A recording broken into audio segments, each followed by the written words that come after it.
Ini bisa didengar ya? Bisa, Pak. Baik, baik. Bismillahirrahmanirrahim. Assalamualaikum warahmatullahi wabarakatuh.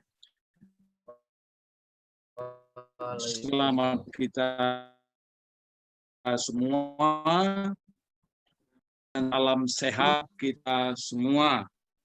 Oras, Yahobu, Yahou, bukan Yehobu, Yahou. Bawa acaranya ini orang Nias nih, Pak Waru. Nanti saya salah nih. Ya betul Pak Waru ya. Yahou. Baik yang sama kita hormati, kita muliakan keluarga besar Universitas Budi Dharma, mulai dari pembina, pengurus yayasan, yang tentu mohon izin, maaf kalau saya tidak habis itu, lambat laun nanti saya hafal semua tuh, ya kan, pelan-pelan. Kemudian sahabat-sahabat saya, pengelola kampus,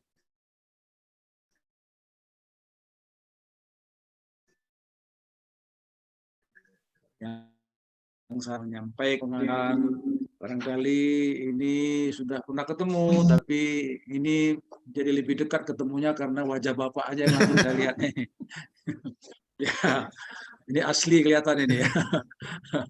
Rupanya lebih ganteng ya daripada yang asli kelihatan di luar ya. Ya mantap ini, kampus Budi Dharma punya pimpinan yang ganteng seperti ini, mantap nih. Para wakil rektor, dekan yang mungkin berhadir, bergabung di acara ini, kemudian prodi, dosen, ya saya kira baik yang langsung luring ada di lokasi kampus, maupun yang mengikutinya dari jauh, Bapak Ibu yang jauh, tidak ada masalah, jauh di mata tapi dekat di hati, gitu, nggak apa-apa. Untuk anak-anak kami, adik-adik kami juga yang ada pada posisi bergabung di kampus, selamat bergabung mengikuti acara kuliah perdana sebagai bagian dari PKMB ya, kegiatan mahasiswa baru ya. Bagi yang juga memantau mengikutinya dari melalui Zoom, melalui daring, ya salam kenal saya dari agak jauh. Saya kebetulan ada di Brastagi, ada acara juga kemarin.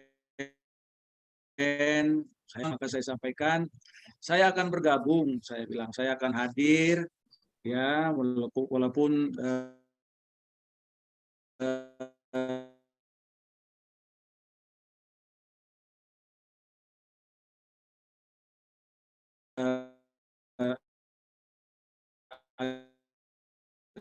ya, jadi kita sudah keliling-keliling kampus. Jadi saya tidak pilih besar, kecil, tinggi, rendah.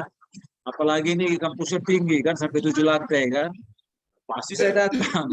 Yang rendah aja saya datang, apalagi kampusnya yang tinggi ya kan. Pasti saya datang. Ya, insya Allah nanti kapan ada waktu kita akan bertemu di darat ya. Jadi sekarang bertemu di udara dulu.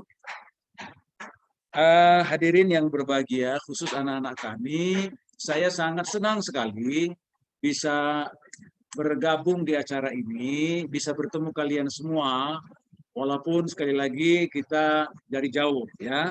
Kenapa? Saya sampaikan senang karena yang saya datangi ini, yang saya ketemu ini calon-calon pemimpin. Gitu. Jangan-jangan nanti Pak Rektor ada di antara anak-anak kita ini yang menggantikan Bapak. Ya, tapi Bapak sabar aja lah, ya kan? Amin. Lama lagi nggak mereka ini, ya kan? Nggak mungkin Amin. besok digantikannya Bapak, ya kan?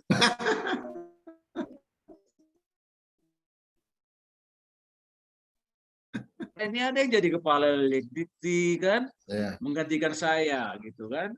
Jadi saya sangat senang lah. Ada satu istilah yang saya berikan untuk mereka ini, kita sedang mempersiapkan apa yang disebut dengan the leader for tomorrow, pemimpin masa depan. Oleh karenanya, saya kira anak-anak kami, adik-adik kami ini fase bagian dari fase perjalanan hidup kalian. Ya, dalam istilah kajian antropologi itu ada siklus hidup. Jadi mulai lahir, main, sekolah. Nah, ini bagian dari tahapan siklus hidup itu. Nah, ini menjadi lebih penting karena apa? Inilah momentum kalian akan menjadi sosok yang dimimpi-mimpikan orang banyak, itu yang namanya sumber daya manusia. Human resource. Negara yang maju itu bukan yang kaya raya sumber daya alamnya, bukan.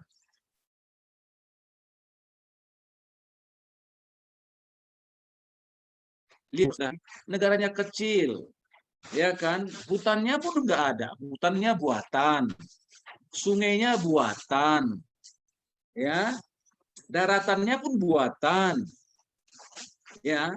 Daratan itu dibuat dari pasir laut, itu dinaikkan ke atas. Makanya agak lebar dikit itu sekarang Singapura. Kalau Indonesia sudah lebar, memang udah sangat lebar. Hutannya di mana-mana. Ini saya sedang zoom ini di bawah gunung, dekat hutan nih. Ya kan? Luar biasa. Suhunya 15 derajat. Coba, pergi nanti kita ke arah timur sana. Saya udah pergi juga ke Papua. Hutannya banyak, lautnya dalam, ya, ikannya banyak, sumber daya alamnya di bawah itu, di atas ikan, di tengahnya ada kepiting, di bawahnya ada seafood, di bawahnya lagi ada yang namanya bahan tambang. Ada minyak, ada plutonium, ada emas. Di atas kita punya sawit. Makanya di atas minyak, di bawah minyak katanya. Coba lihat di Riau itu. Di atas itu ada minyak sawit, pohonnya subur. Di bawahnya itu minyak yang dieksplorasi oleh Caltech, oleh apa itu yang terakhir ya sudah pindah dia.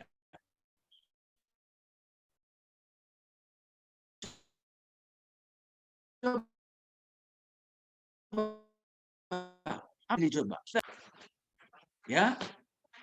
Freeport itu di Papua, itu Amerika. Luar biasa, 20 tahun lebih, 30 tahun. Kontraknya baru habis. Itu pun diperpanjang sedikit. Kita baru menguasai 51%. Kenapa? Karena kita kekurangan potensi SDM yang bisa mengolah itu. Itu perlu teknologi.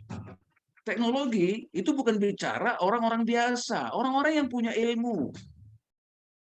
Coba, laut kita ini luar biasa. Penghasilan per tahunnya itu hampir 700 triliun katanya. Itu dari ikannya aja tuh. Ya, pantai timur, pantai barat, utara, selatan, itu yang mengitari kita ini. Coba pertanyaannya, siapa itu yang mengambilnya itu, yang mengeksplorasinya? Nelayan kita paling jauh berapa ZEE dari zona ekonomi eksklusif, dari pantai paling jauh berapa mil dia ambil. Selebihnya coba, yang lautnya dalam. Melimpah. Nah, ini persoalan kita. Tantangan bukan persoalan. Tantangan kita bagaimana bisa mengambil peran, taking over, take over lah. Nah, orang Malaysia kata, bila anak take over katanya, itulah ambil kan. Itu orang Malaysia kata begitu kan. Nah, Singapura itu kecil, tapi semua barang-barang ekspor kita harus mampir di situ coba. CPO, minyak sawit, mampirnya di Singapura. Orang Eropa nggak percaya kalau langsung dikirim dari Rantau Prapat, kampungnya Pak Mestran barangkali. Ya kan? Minyak sawitnya, ya? Benar-benar. Saya masih tebak-tebakan, Pak. Tebakan saya benar kan? Iya, betul. Nggak bisa diekspor langsung dari Rantau Prapat karena nggak diterima di Eropa. Kita kirim dari Rantau Prapat, singgah dulu di Singapura. Singapura itu cuma ambil komisi. Tapi komisinya bukan 1 ton, 2 ton, ribuan ton. Saya lihat bagaimana peti kemas yang ditempatkan di Singapura itu tiap hari sebentar-sebentar naik turun kapal itu, naik datang dari kapal pindah di parkir, terus bayar, bukan gratis-gratisan. Nah, itu coba Singapura ya. Nah, dia sudah bisa mengeksplorasi yang namanya bagaimana membuat lingkungan menjadi lebih bersih. Masyarakat Singapura itu sangat bersih, airnya bersih, lingkungannya bersih, sampahnya nggak ada. Sampah dijadikan apa?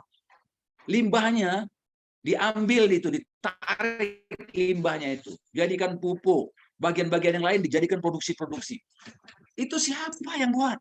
Pakai apa itu? Itu pakai teknologi. Yang menguasainya siapa? Ya anak-anak kita yang sedang kuliah. Makanya Singapura yang cepat dia mengambil orang untuk bisa mau jadi bekerja. Siapa lulusan-lulusan terbaiknya itu dipanggilnya ke Singapura, dibayarnya gaji tinggi. Nah, kita sudahlah. Kita punya penduduk hampir 300 juta. Estimasi kurang lebih 290-an juta sekarang, ya kan? 280 sekian.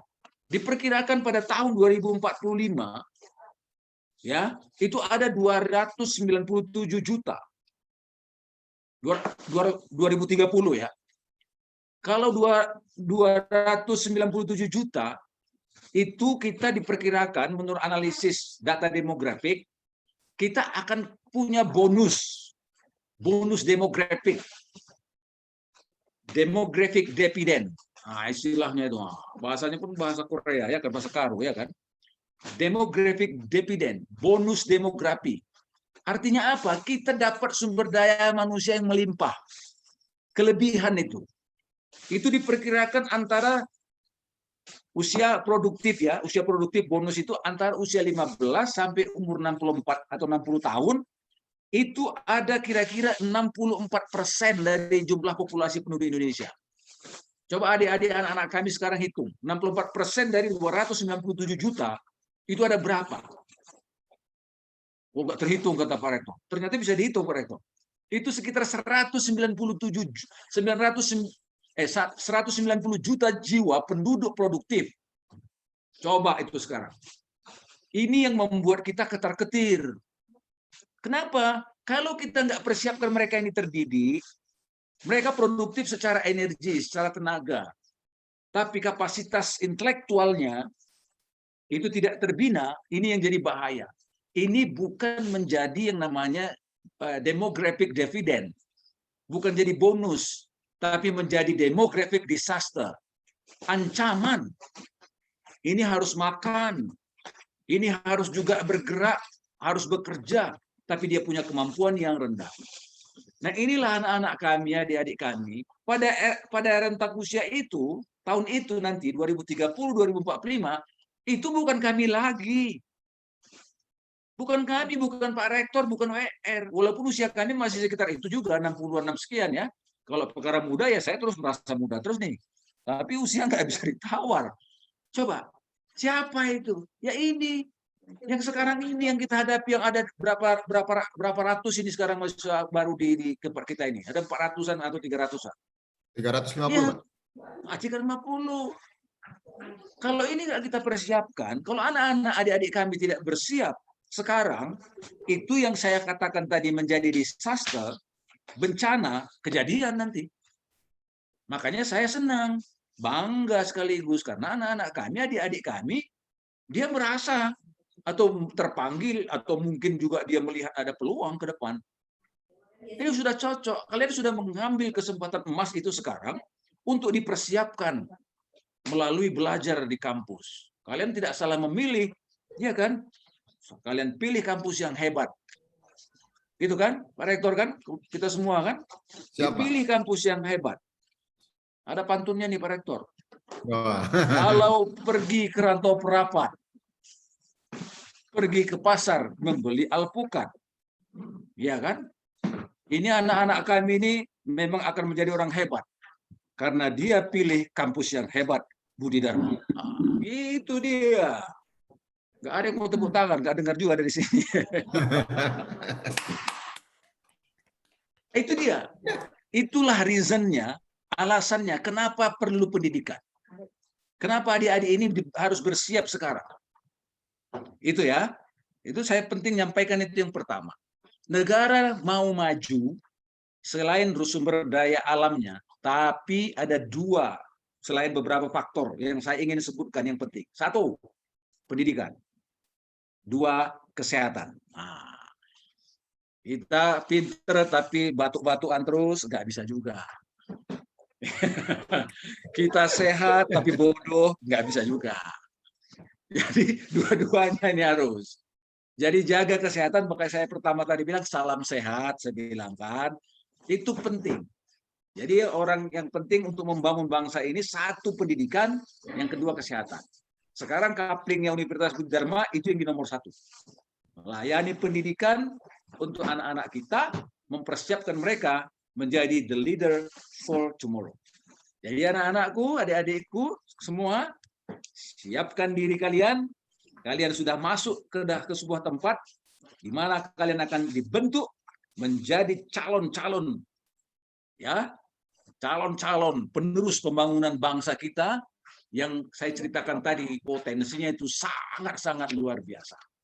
Kita ingin menjadi Indonesia berkibar atau Indonesia yang menurunkan bendera. Saya kira tidak itu yang kita inginkan.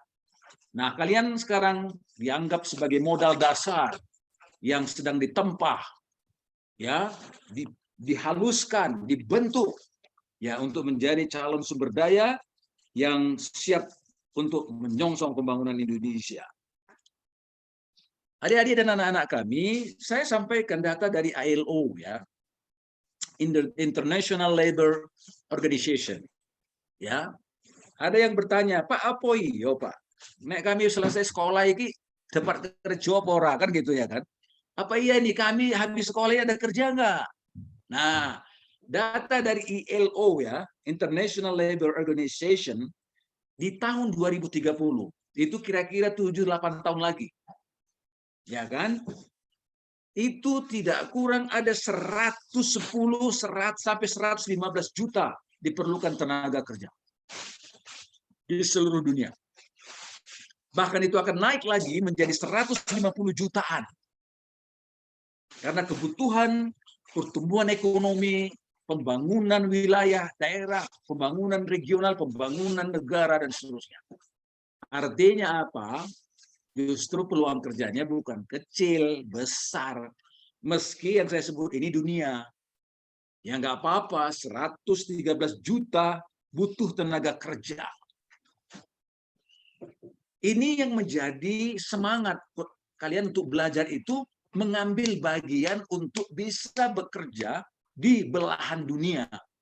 Saya pesan ya, pesan saya nih, jangan cuma mikir setelah tamat dari Budi Dharma nanti pulang lagi nanti ke Tehembarua, ke kampungnya Pak Cince itu. Pulang nanti lagi ke Teluk Dalam atau pulang nanti ke Lahusa, pulang nanti ke Lubuk Pakam, pulang lagi nanti ke mana itu? Ke Sipiongot sana. Hah? Yang dekat kampungnya Pak Rektor itu. Nggak usah lagi mikirnya balik ke sana. Karena peluang kerja itu bukan hanya di sana, tapi juga ada banyak di mana-mana.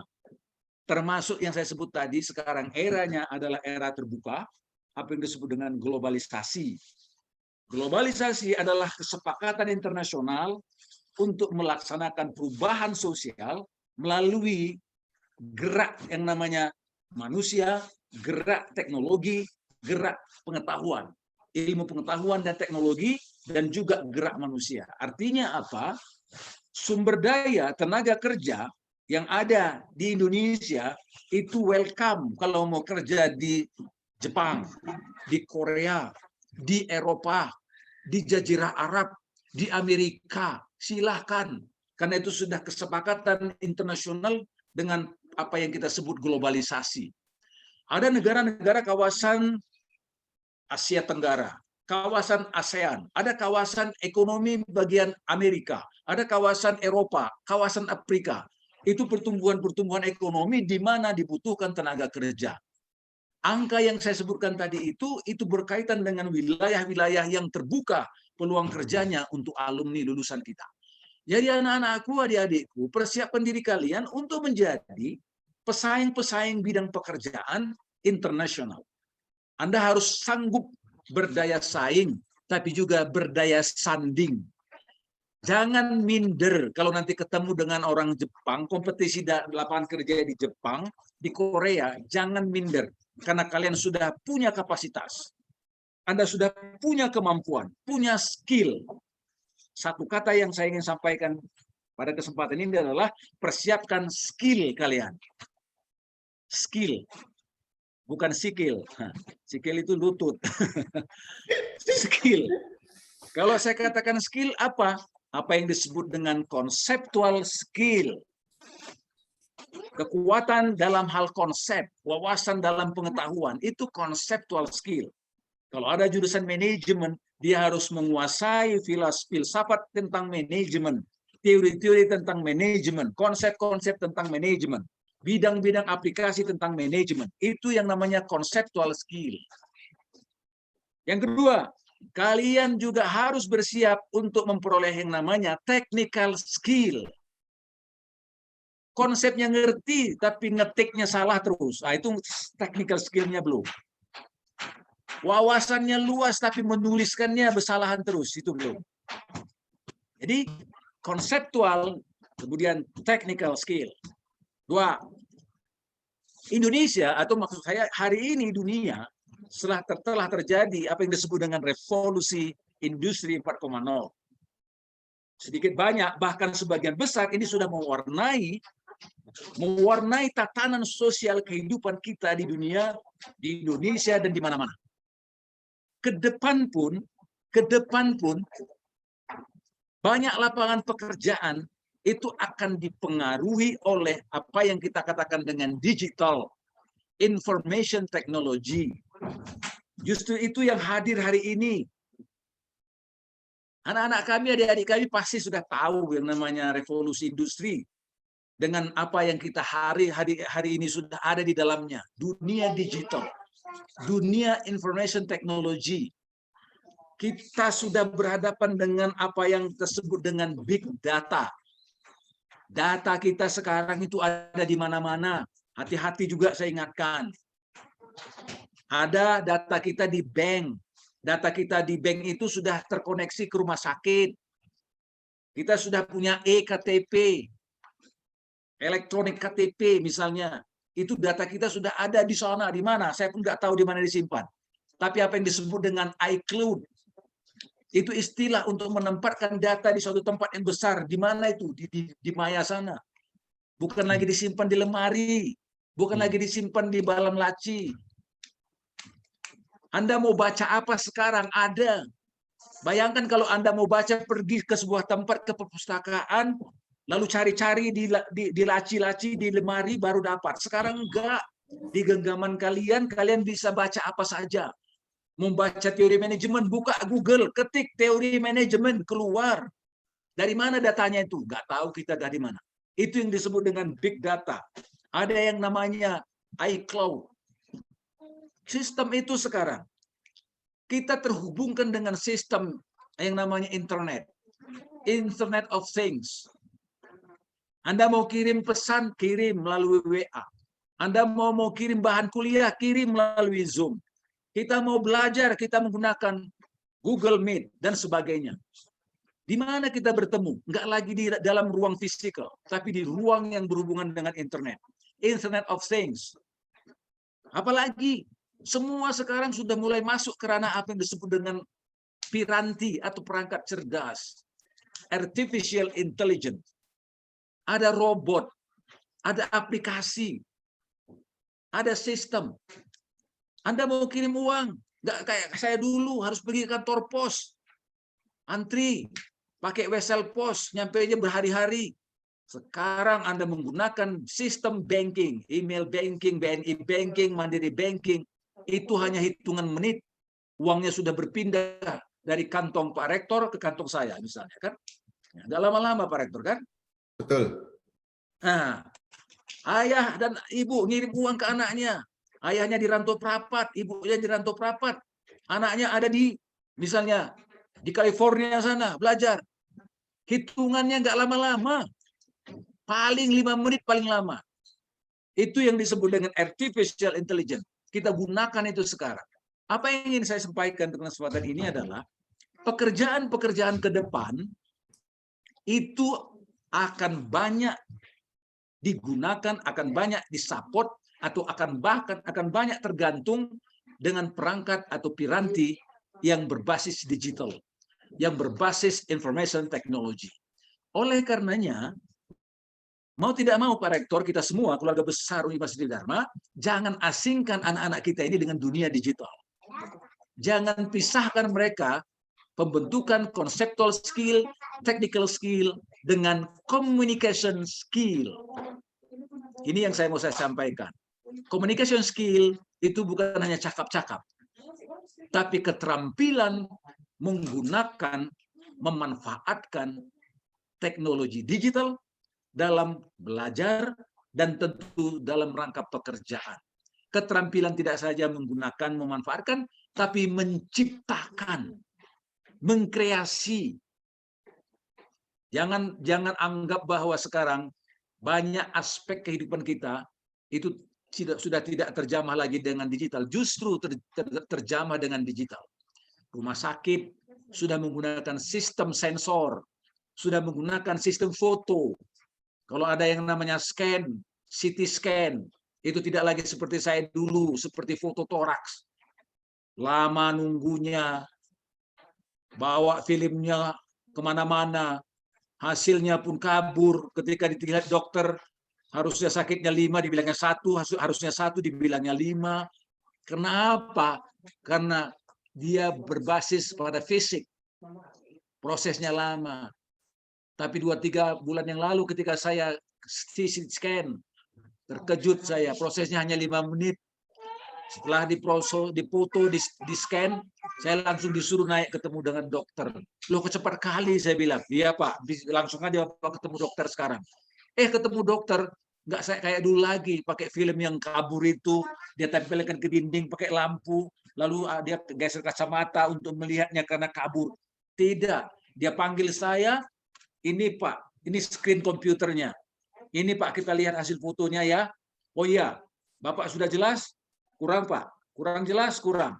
Kita perbesar, 100%, 200%, 300%, 400%, 500%, 1000%. Akhirnya seperti melihat hidung Pak Rektor, saya melihat kuman itu. Ternyata kuman itu bisa dilihat sebesar hidung. Coba, canggih. Nah, masalahnya adalah saya ingin sampaikan, apakah perawat-perawat kita itu sudah adaptif, sudah menyesuaikan diri dengan penggunaan teknologi digital dalam melakukan CT scan, dalam membaca data, dalam menyimpan data. Rumah sakit sekarang nggak lagi menyimpan data itu seperti kartu. Kartu saya dulu kalau di rumah sakit itu ada 5. Lupa bawa kartu, bikin lagi. Bawa kartu, lupa bikin lagi. Sampai 5 kartunya. Nah ini Pak Rektor tahu kan, mungkin udah pernah ngalami juga kan. Sekarang enggak. Saya pernah berobat, mohon maaf, di satu tempat di luar, data tahun 2000, 2001, 2007, itu tidak lama-lama bukanya. Ini konsul mau kemana, Pak Cik? Katanya. Nah, saya nak konsul ke dokter bedah. Oke. Awak nama ini. Oke. Alamat lengkap semua. Awak tak boleh makan penicillin. Awak alergi makan ini kan. Semua datanya lengkap. Itu hanya dalam hitungan detik dan menit. Bayangkan kalau di puskesmas dekat rumah saya. Membongkar kartunya saja itu sampai bermenit-menit. Lama-lama dia bilang, udah Pak, nggak dapat Pak, hilang Pak. Kita bikin baru aja. Buat baru lagi. Buat baru lagi ya. Ini yang saya ingin sampaikan, bahwa sekarang dunia digital itu udah ada di mana-mana. Di kantor pemerintahan, udah ada e-budgeting. Oke. Ada e-procurement, e-planning, dan macam-macam E lah. Tapi yang jelas E-nya bukan error ya. Electronical, electric, gitu Pak ya. Jadi ada anak kami, adik-adik kami, mari mulai mengubah mindsetnya ke dalam dunia digital. Kalau punya HP sekarang, jangan cuma ngerumpi, cuma ngirim WA, ya kan? Itu namanya ribah itu ya kan, kalau dalam bahasa agama ya kan. Ribah. Ngoceh sana, ngoceh sini. Nanti coba lihat Pak Rektor kita itu, cakep. Janggutnya masih begini, itu dibagi-bagi kemana-mana ya kan, itu namanya ngerumpi itu kan. Coba mulai memanfaatkan teknologi digital, hidup ada di genggaman kamu sekarang. Wah itu kan, apa dia di aplikasi kok, di aplikasi ini seperti ini ya. Mau baca apa saja ada di sini, mau kirim WA bisa dari sini, kirim email bisa dari sini. Saya memberi kuliah juga sering dari sini, cari bahan dari sini. Kenapa rupanya adik-adik nggak menggunakan itu? Nah, jangan tunggu lagi, bisa saja kalian kalahkan dosen kalian karena kalian lebih cepat untuk menggunakan teknologi informasi ini, membuka aplikasi sehingga kalian lebih mudah belajar. Nah, Apa yang ingin kita ulang adalah, mari adaptasi diri dengan kemampuan komunikasi berbasis digital. Jadi sudah 3. 1, conceptual skill, 2, technical skill, 3, communication skill.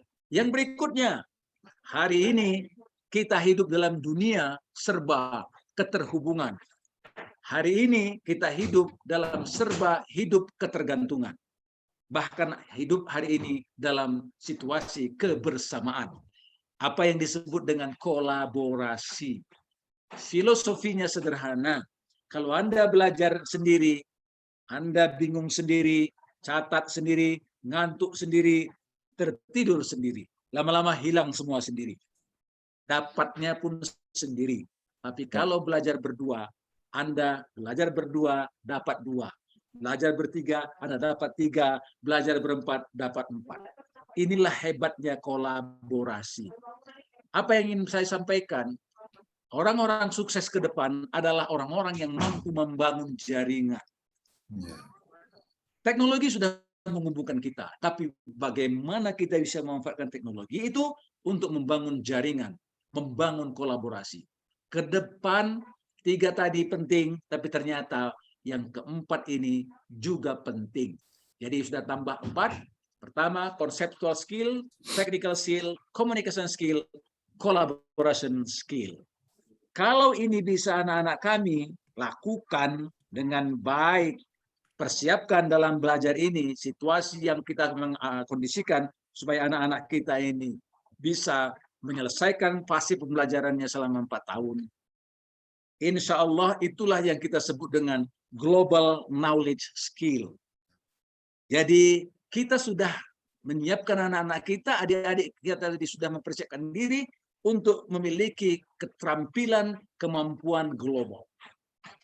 Karena itulah yang disebutkan dalam 20th centuries capacity, kapasitas abad 21.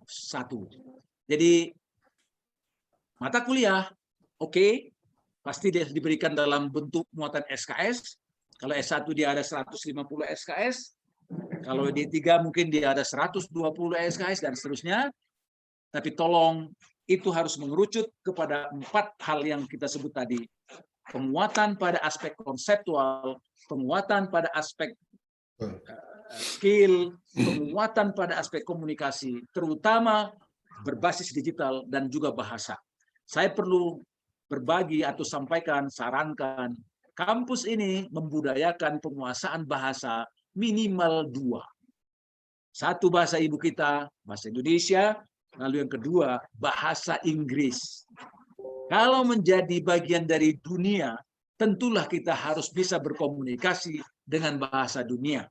Hari ini bahasa dunia yang kita tahu itu ada bahasa Inggris, tapi sekarang sudah mulai berkembang ke bahasa Prancis, bahasa China, bahasa Jepang, bahasa Korea, bahasa Arab.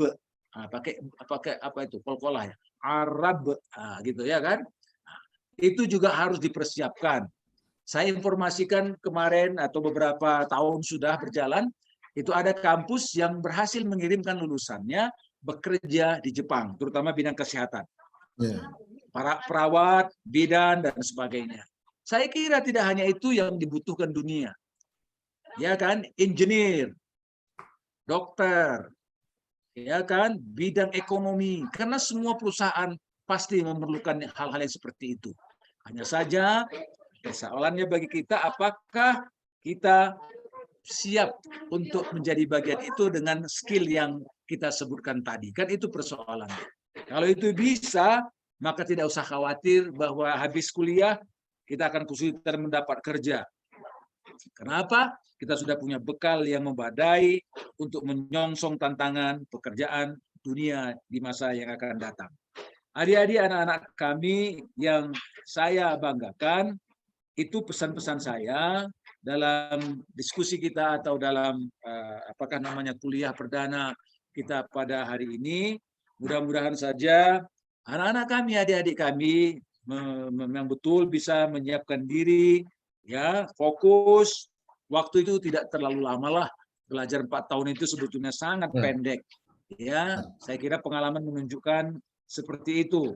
Ya, hanya saja orang-orang yang pandai memanage waktu, memanage kegiatan, memanage kesempatan, itu adalah orang-orang yang berpeluang berhasil.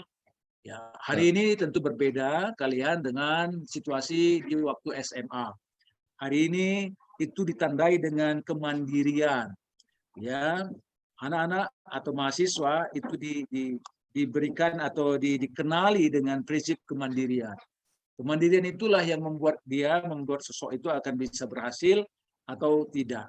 Jadi manfaatkan waktu dengan baik, ya, manfaatkan seluruh energi yang ada. Saya percaya orang tua sangat senang karena kalian bisa kuliah, tapi mereka akan jauh lebih senang kalau kalian pandai memanfaatkan semua peluang itu, bisa memanfaatkan apa yang dititipkan orang tua kepada kalian sehingga kalian bisa berhasil pada waktunya. Pada kawan-kawan saya di kampus, saya sampaikan apresiasi karena sudah menggelar acara ini. Saya titip supaya adik-adik kita ini diurus dengan baik, ya. Kampus yang baik itu katanya sekarang bukan lagi kampus yang hanya cuma punya kampus yang baik atau punya fisik bangunan yang baik. Jadi bangunan tidak jadi nomor satu sekarang. Lihatlah 2 tahun belakangan, ternyata banyak bangunan kampus yang nggak dipakai. Ya, lihatlah PTN, ada USU, ada Unimed. Aduh, saya jalan-jalan ke kampus saya di Unimed, saya lihat nggak ada orang. Ya kelihatan mungkin makhluk-makhluk halus, gitu ya kan. Nggak nampak lagi ada orang di kampus itu. Ya kan? Tapi kalau Pak Rektor sekarang kelihatannya badannya besar, jadi bukan makhluk halus kalau Pak Rektor ini makhluk besar. Gitu. Jadi tolong diurus adik-adik anak kita ini ya. Dengan cara apa? Saya cuma ingatkan saja, kita punya beban Pak secara institusi, kita punya beban yang namanya indikator kinerja utama. Ya, ini balik-balik lagi nih, muter-muter kan. Ya, apa dia? Yang pertama itu keunggulan layanan. Ya, layanan tepat waktu. Kalau anak-anak kita 4 tahun S1, lalu berapa tahun dia tamat? 3 tahun 8 bulan, Pak. Mantap, kata orang Aceh. Mantap, kan? Nah, tapi kalau dia 4 tahun, tamat 5 tahun, itu mantap tapi ke bawah gini.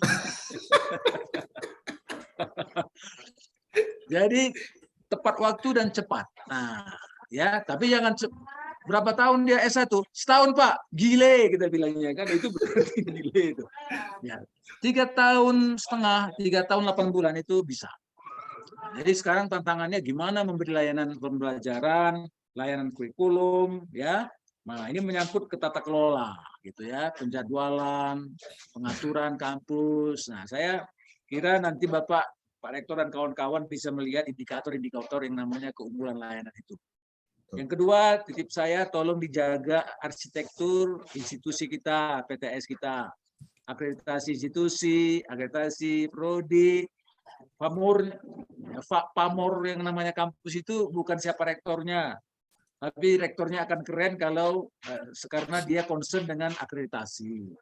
Ya, kepercayaan, pengakuan masyarakat itu akan tinggi kalau akreditasinya terjaga. Ya. Kemudian yang ketiga, tolong beri kesempatan anak-anak ini punya wawasan belajar lintas bidang. Apa yang disebut dengan program MBKM, Kampus Merdeka. Gitu kan? Pada masa-masa kita dulu, kemampuan kita cuma 1 atau 2 bidang. Ada mayor, ada minor. Saya sempat punya mayor manajemen pendidikan, minornya bimbingan konseling. Cuma 2 aja Pak Rektor dan kawan kita semua. Jadi kalau saya tak bisa kerja di bidang manajemen pendidikan, saya bisa menjadi konselor. Ya, kalau ada orang-orang yang kurang-kurang, nah saya bisa jadi konselor, masih ada ilmunya dikit nih. Tapi sekarang tidak lagi mono atau dual. Bahkan bukan lagi multi. Tapi istilahnya sekarang itu transdisiplin.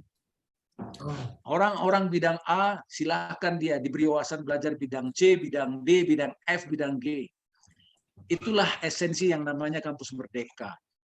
Anak diberi kesempatan magang, anak diberi kesempatan kerja di desa, dari proyek desa, belajar di luar prodinya dalam 1 semester, 2 semester, 3 semester. Tujuannya apa? Supaya dia multi talent. Nah, itu yang sebetulnya mau kita bentukkan itu. Jadi MBKM ini itu adalah kemasan dalam rangka menyiapkan calon lulusan yang multi talent. Jadi dia orang hukum tapi ngerti dia IT. Dia orang hukum tapi mengerti tentang yang namanya matematik atau statistik. Dia orang hukum tapi mengerti bahasa. Dia orang hukum mengerti tentang kewirausahaan. Dia orang hukum. Nah, itu yang dimaksud dengan multi talent, transdisiplin. Itu yang ketiga. Lalu yang keempat, tolong tegakkan kampus kita ini berwibawa. Apa yang disebut dengan 3 dosa dan anti korupsi, anti perundungan, anti diskriminasi. Jangan, Pak. Ya, jangan ada kesan kampus ini eksklusif. Ya. Oh, kalau orang dari rantau cepat diurus. Tapi kalau di kampung saya kisaran nggak cepat diurus. Awas ya. Nggak boleh, Pak. Ya, korupsi itu bukan harus seperti yang di Jakarta harus ber-MM, enggak. Korupsi waktu, korupsi kesempatan, macam-macam. Ya, itu yang kita jaga marwah kampus ini. Kampus ini bebas dari yang namanya perundungan. Kampus ini kampus yang inklusif. Oh, bukan eksklusif. Jadi semua agama masuk, semua suku, yang hitam masuk, yang putih masuk, yang birok masuk, yang warna coklat masuk, yang warna teh susu masuk, ya kan? Maka warna teh tarik ada, kalau ada kita minum bareng-bareng, gitu kan? Jadi semuanya masuk, gabung, Pak. Nah, baru yang terakhir, link and match. Dekatkan anak-anak kita, prodi kita ini dengan dunia kerja, dengan mitra stakeholder kita. Ya, kalau boleh misalnya ada perimbangan antara pengalaman belajar di kampus dengan pengalaman praktikum, magang, internship dan macam-macam. Ya, kalau bisa lebih banyak dia berpengalaman di luar, wah itu lipat hebat. Ya, lebih banyak anak-anak kita berpengalaman belajar di luar, itu berarti dia dekat dengan dunia nyata, selalu berhubungan dengan masalah-masalah yang kelak akan dihadapi itu, wah itu lebih paten. Ya, nah, jadi bukan hanya dari balik balik kelas saja itu kita godok-godok lalu disuruh pergi. Wah, itu nanti dia gelap gulita. Itulah pesan saya, Bapak dan Ibu, anak-anak kami. Tadi ke anak-anak kami saya ulangi, siapkan diri kalian karena kalianlah yang akan menjadi the leader for tomorrow, pemimpin masa depan, tapi harus punya skill selain bidang ilmu tadi. Ada skill dan conceptual skill, technical skill, communication skill, collaboration skill. Oke, nah, kalau itu bisa, insya Allah kalian akan menjadi orang-orang yang siap untuk menyongsong ya kompetisi terbuka dalam memperoleh pekerjaan. Yang kedua, saya titip kepada kampus yang hebat ini, tolong diurus anak-anak kita ini dengan baik. Apa dia? Layanannya baik, ya, oke, jaga akreditasinya, arsitekturnya, buka program Kampus Merdeka itu, beri ruang bagi anak-anak belajar multidisiplin, transdisiplin, sehingga dia bisa menjadi orang yang multi talent. Yang keempat, jadikan kampus ini inklusif, jangan eksklusif, oke? Jangan ada diskriminasi, jangan ada pelayanan yang tertunda. Saya mendengar ada kampus yang mempersulit, ada orang mau ujian dipersulit. Nanti kalau ada begini dosennya macam-macam, wah itu tolong Pak.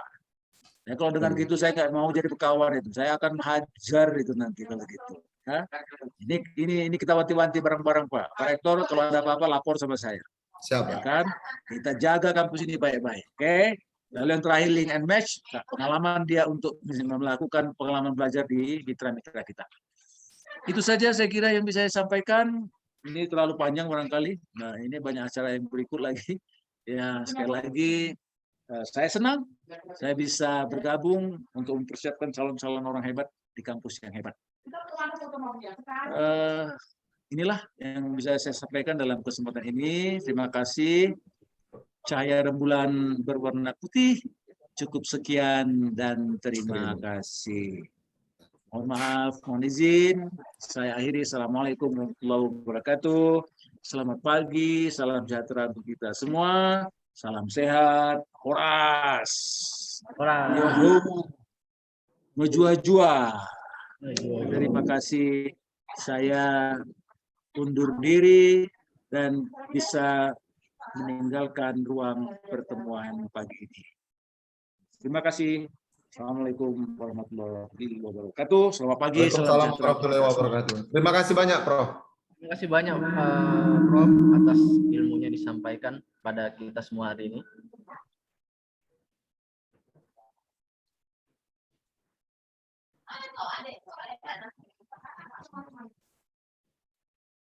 Mungkin dengan berakhirnya penyampaian dari Bapak pemateri kita, yaitu Bapak Profesor Dr. Ibnu Hajar MMSI, maka berakhir pula untuk kegiatan kuliah umum pada hari ini. Saya ucapkan kepada Bapak Profesor Dr. Ibnu Hajar, sekali lagi saya mengucapkan terima kasih banyak atas ilmu yang telah diberikan kepada kita semua pada hari ini.